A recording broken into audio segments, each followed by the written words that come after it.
आतंकवाद की बात भी कर लेते हैं। चलिए आप दोनों के पास वापस आऊंगी, आप दोनों के ही पास वापस आऊंगी। एक और बड़ी खबर दर्शकों को दे दी, पाक सरकार के खिलाफ पीओके में लगातार विद्रोह है। पीओके के मीरपुर में आवाम ने मोर्चा खोल दिया है।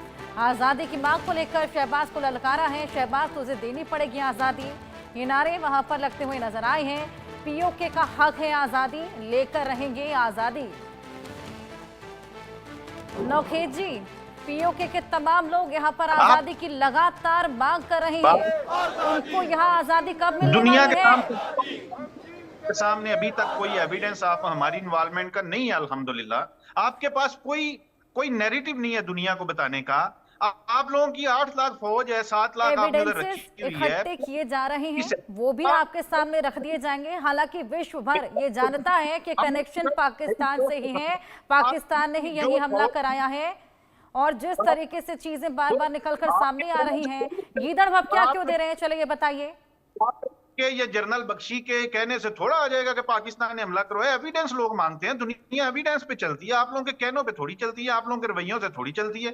आपकी आपके रक्षा मंत्री खुद ही बोलते हुए नजर आए थे ना, आतंकवाद से ग्रसित थे हम लोग, 30 साल तक पनाह दी थी इन तमाम आतंकियों को। खुद ही बोला था, खुद ही प्रायश्चित कर रहे थे। डिमांड कर रही है कि इसकी इन्वेस्टिगेशन करे। हमारी ये जो इंटेलिजेंस एजेंसीज थी वो क्या कर रही थी? आपके रक्षा मंत्री खुद आतंकी देश बता रहे थे पाकिस्तान को। बैठे लगे हुए हैं कि हमारे पास ये है, हम इनका चप्पा चप्पा उड़ा देंगे। अरे यार क्या बात कर रहे हो? सुनो, गीदड़ भपकिया भारत से एक भी नहीं गई हैं। सुनो, आपके डिफेंस मिनिस्टर सवाल का जवाब दीजिए। आप ही के रक्षा मंत्री थे ना, आतंकिस्तान पाकिस्तान को बता रहे थे। सुनिए मेरी 2 बात सुनिए। इसका जवाब दीजिए ना, आप मुद्दे की बात करना चाहते हैं ना। एक मिनट हम सिर्फ 2 बात कर रहे हैं, आप जवाब दे देना। पहली बात तो मैं ये कह रहा हूँ कि क्या आपके डिफेंस मिनिस्टर ने खुद ये नहीं माना कि हम पिछले 3 दशक अपनी फोर्स लेके आ रहे हैं, तो क्या हम चुप गंदा काम कर रहे हैं? गंदा काम कौन करता है? गंदे आदमी करते हैं या अच्छे आदमी करते हैं? आप एक बात बताओ, उन्होंने खुद मान लिया। दूसरी बात, आप तो आज तक ये कहते रहे नॉन स्टेट यार सुन लो पहले, एक सेकंड सुन लो, फिर मैं आपको बोलने दूंगा। 1 मिनट रुको, एक बात सुन लो, फिर आप सिर्फ एक बात। मैं आपसे बात ही नहीं करना। आप एक बात सुन, आप अपनी बात करते, आप लोगों का ये वतीरा है कि आप हमें क्यों बुलाते? मुझे बता दो, मेजर अली और मेजर इकबाल हिंदुस्तान के हैं क्या? इतना बता दो, मेजर अली और मेजर इकबाल हिंदुस्तान के हैं क्या?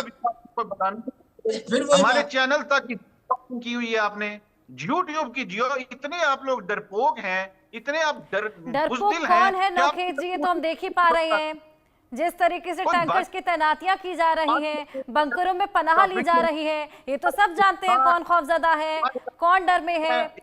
अभी तो महज डिप्लोमेटिक फैसले लिए गए हैं यहाँ से, महज डिप्लोमेटिक फैसले।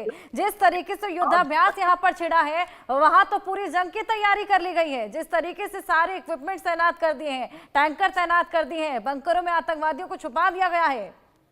ये कहां पे आपको ये बताइए शाही साहब, अब एक सेकंड तो सुने। शाही साहब, हमने तो मोबिलाइजेशन नहीं किया, हमने तो सिपाहियों की छुट्टी कैंसिल नहीं की, हमारे चीफ तो बंकर में जाके नहीं बैठे। हम लोग तो सीज़फायर का उल्लंघन नहीं कर रहे बार बार, तो फिर क्यों बीच में आप? अच्छा मेरी एक बात सुनो। बार बार जो आप ये कहते हैं सबूत दीजिए, अब एक सबूत चुन लीजिए। अरे शाही, एक सबूत चुनो यार, तुम कमाल की बात कर रहे हो। मैं तुमसे पूछ रहा हूँ, मेजर अली और मेजर इकबाल हिंदुस्तान के हैं क्या? मेजर अली और तुम्हारी